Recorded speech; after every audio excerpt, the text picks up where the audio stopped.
Rebecca, a very smart woman within her late 20s, once shared a story of what she experienced in one of the places she had worked. She had known that very company was not a place for her right from the first day she arrived for interview. The interviewer was polite enough, the conversations flowed smoothly, her qualifications were perfect, yet something deep inside her screams, "No way." Unfortunately, she chose to ignore. She had been jobless for a long time and desperation had grasped her, so she couldn't but just grab this one. In less than a year, Rebecca had become a shadow of her former self, miserable. Everything about the company is toxic, from the air she breathed to the chair she sat on. Her boss was highly manipulative. She couldn't help but ran away for her sanity. Let me explain to you what happened to Rebecca.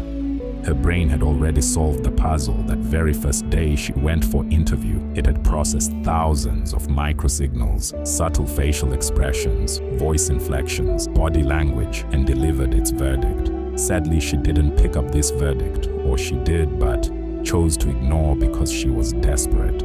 The result was months of suffering. Her story made me remember what I went through when I was about relocating to a new environment. Had several very bad signals the first day I visited the place, but insisted.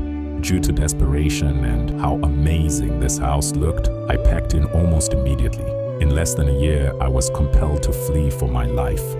Intuition isn't mystical. It's not magic. It's the brain's pattern recognition system operating at a level too complex for our conscious self.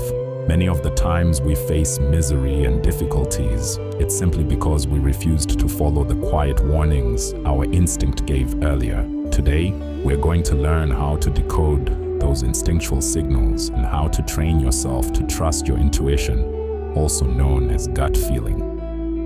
What actually is this gut feeling? You're driving home from work and ahead of you are two paths leading to your destination.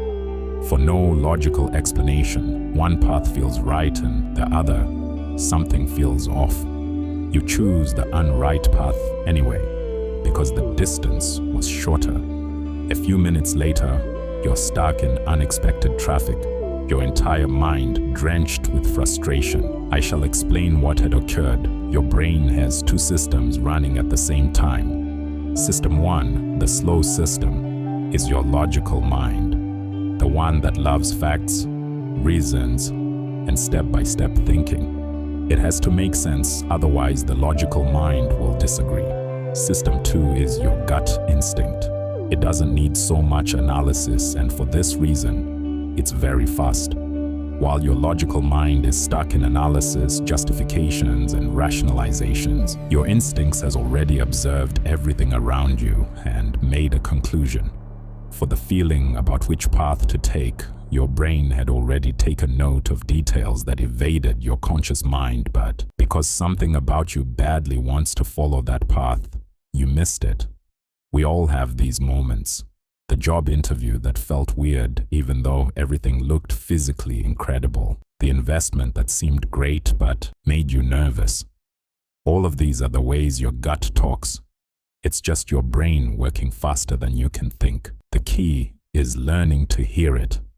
The loud and chaotic noise of anxiety fills our head with doubts, past regrets, and fear of the unknown. Intuition is gentle like a dove. It doesn't need to give you a list of reasons. It just gives you an answer which often comes through a feeling. How do you understand your instincts better? Step 1. Be aware of your feelings. Your intuition almost always speaks through physical sensation. You just have to understand its language. A strange feeling in your stomach? That's where the term gut feeling comes from. A tightness or expansion in your chest? A sudden chill? Or a wave of warmth? A sense of lightness or heaviness? Start paying attention. The next time you have to make a decision, pause for a few seconds and scan your body. What do you feel? Where do you feel it? Step 2. Practice in less crucial moments.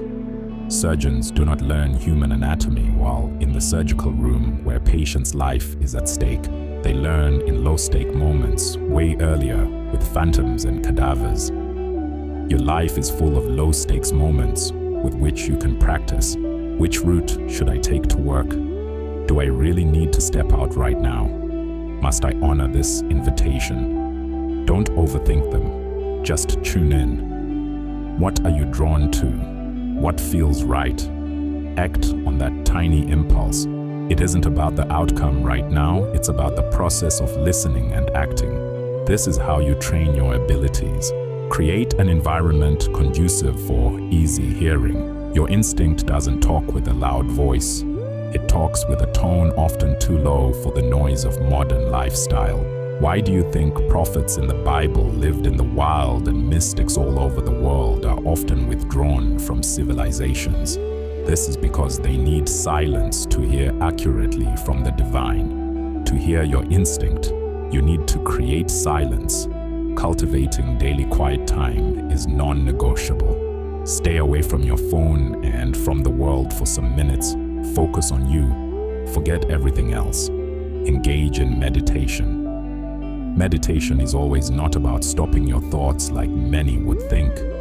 It's about letting them pass by without latching onto them. This creates space for the quieter voice to emerge. Take solo walks without your phone or any form of distraction that comes in the form of music and so on. Take a long walk in which your mind is fully present about your surroundings. Notice the feeling of the air, the sound of your feet on the ground. Journaling is one way to let your intuition out. Write a personal question at the top of a page and just start writing down the answers without having to brainstorm. Let it flow. You'll be amazed at what comes out.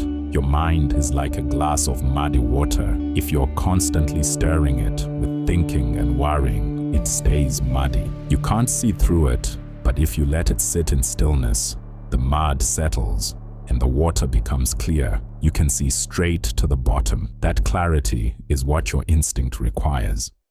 How to make your instincts trustworthy. Trust isn't blind faith.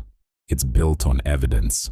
You need to prove to your logical brain that your instinct is worth following, and this is done by becoming the scientist of your own life. Create a journal for your gut feelings.